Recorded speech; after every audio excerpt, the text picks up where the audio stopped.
সন্মানীয় ৰাইজসকল, মই আপোনালোকৰ আগত চিপাঝাৰবাসীৰ ওপৰত আমাৰ অসম চৰকাৰ তথা অসমৰ বিজেপি চৰকাৰে যিটো তেওঁলোকৰ পুলিচ বাহিনী আৰ্মি মিলিটাৰীৰ দ্বাৰাই বন্দুক দেখুৱাই যিটো অমানৱীয়ভাৱে বৰ্বৰভাৱে যিটো উচ্ছেদ কাৰ্য অভিযান কৰিছিল, শূন্য দূৰৰ পৰা মানুহক গুলিয়াই হত্যা কৰিছে।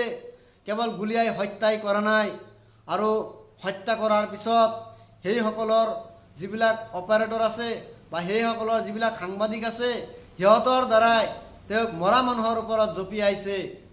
আৰু এইখিনিতেই নহয়, আৰু বহুত মানুহক অন্যায়ভাৱে মাৰপিট কৰিছে। আজি আমাৰ মুছলমান মানুহক কৈছে সিহঁতে পৰিকল্পনা কৰি পুলিচ বাহিনীৰ ওপৰত জঁপিয়াইছে। পুলিচ বাহিনীৰ ওপৰত কেনেকৈ জঁপিয়াইছে?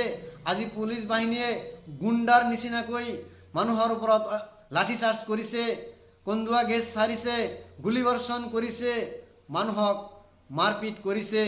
লগতে ঘৰ বাৰী জিচিবি দি ঘৰ ভাঙি দিছে, ট্ৰেক্টৰে দি লগে সেইবিলাক মাটি সমান কৰি তাৰ জাগাৰ যিটো চিনচাপ, মানুহৰ ঘৰ বাৰীৰ যিটো বাসস্থানৰ যিটো চিনচাপ আছিল সেই চিনচাপো নোহোৱা কৰি পেলাই আছে, যাতে মানুহে আৰু ক'ব নোৱাৰে তাতে মোৰ ঘৰ আছিল।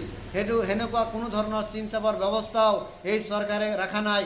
এনেকুৱা জঘন্যতম কাম, এনেকুৱা নিৰ্লজ্জ কাম এই চৰকাৰৰ দ্বাৰাই আজি হ'ল।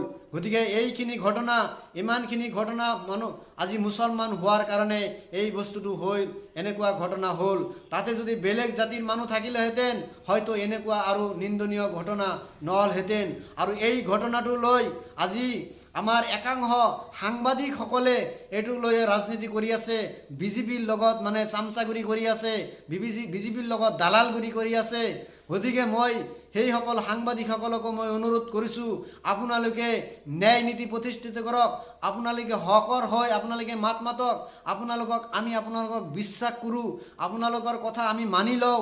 আজি আপোনালোকে হয়তো চৰকাৰৰ পক্ষপাতিত্ব লৈছে। আপোনালোকে হয়তো এনেকুৱা ক'ব লাগিছিল যে এইবিলাক মানুহৰ ওপৰত অমানৱীয়ভাৱে বৰ্বৰ অত্যাচাৰ কৰিছে, তাৰ পৰিপ্ৰেক্ষিতত আপোনালোকে কৈছে মানুহবিলাকে অবৈধভাৱে তাত বসতি স্থাপন কৰিছে, পুলিচৰ ওপৰত অবৈধভাৱে মাৰপিট কৰিছে। আৰে পুলিচৰ ওপৰত কেনেকৈ অবৈধভাৱে মাৰপিট কৰিলে? পুলিচেতো পুলিচ হৈ সেইবিলাক বন্দুক গোলা বাৰুদ লৈ আহিছে, আৰু সেইসকলৰ লগত কেনেকৈ সাধাৰণ মানুহ জাঠি জোং লৈ সেইসকলৰ লগত পাৰিব?